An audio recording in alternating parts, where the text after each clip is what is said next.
gẹ́gẹ́ bí olùwákiri ni láti máa fi àwọn ẹwà ọlọ́kan òjọ̀kan èyí tó wà káàkiri ilẹ̀ Yorùbá hàn, pàápàá jùlọ the less adulterated part of our communities, léyìí tí àwọn yearly festivals tí àwọn ìlú wa máa ń ṣe wà láàrin wọn, which showcases the historical heritage, the historical beauties and other unique potentials tí ó wà láàrin ìlú.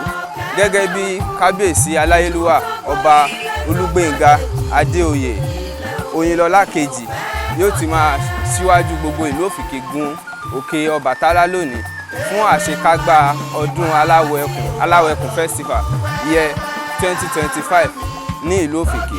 So ẹ máa bá wa ká lọ.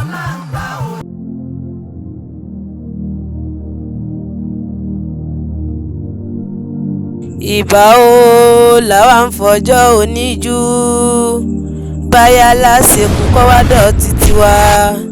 Ìbà wọn sà tí wọ́n ṣe kùn wá láìrẹ́ ní júbà níbà wọn ni ẹni olúfọ́n adé òròlú nínú ẹni wà lóró ló ọmọ sọjọ́ kì í jẹ́ olúfúnrò bí gbé pọkùn yẹyọ bí ewé ẹgbẹ̀sì àwáyé ìjú tó ń kíjí mọ́ Ọbàtálá kúkú mọ́ bàbá mi mú ní funfun ní ṣòkòtò rẹ̀ funfun ni ìbá ń tẹ́ àdàbọ̀dé funfun ní jẹ́rìí níwà agbàdànà sọ́mọ lẹ́kùnlé bàgbàdo yẹ lẹ́kùnlé ọ̀bọ̀dọ̀ ìyá jẹ́ tó bá yá báàbù kẹ́ bá bí sokosobo bàbá olúfọ́n adé òròlú ẹlẹ́bàá àṣà yóò lè dà sí bóyún mú bọ̀ wọn darí àárẹ̀.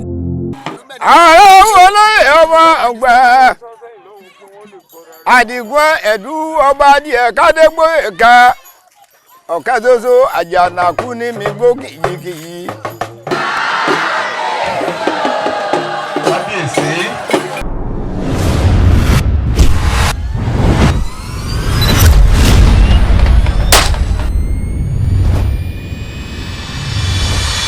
Lágbára Àjàgùnmàlè yóò rí bẹ́ẹ̀ yóò ṣe bẹ́ẹ̀. Àkejì wọn náà lánìí ṣàdúrà fún kábíyèsí ṣàdúrà fúnra rẹ̀. Bàbá sọ wípé dára gbọ́ ọpẹ́ wa.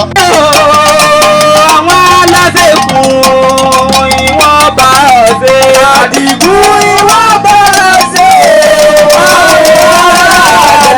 Gẹ́gẹ́ bí ọ̀kan lára àwọn ìlú ìṣẹ̀ǹbáyé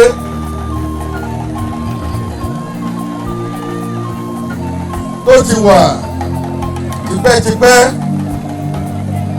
tí a sì ti kó ojúṣe pàtàkì láti di ẹkùn ọ̀tún mú tí a sì rí àfihàn rẹ̀ nínú eré ráńpẹ́ tó ń ṣe fún wa yìí. Ogun ò ní wọlé tọ̀ wá. Báwọn bàbá wa ṣe ṣẹ́gun àwọn ọ̀dọ́ mi tá a gbúrò wọn mọ́ láéláé. Ogun ò ní wọlé tọ̀ wá o.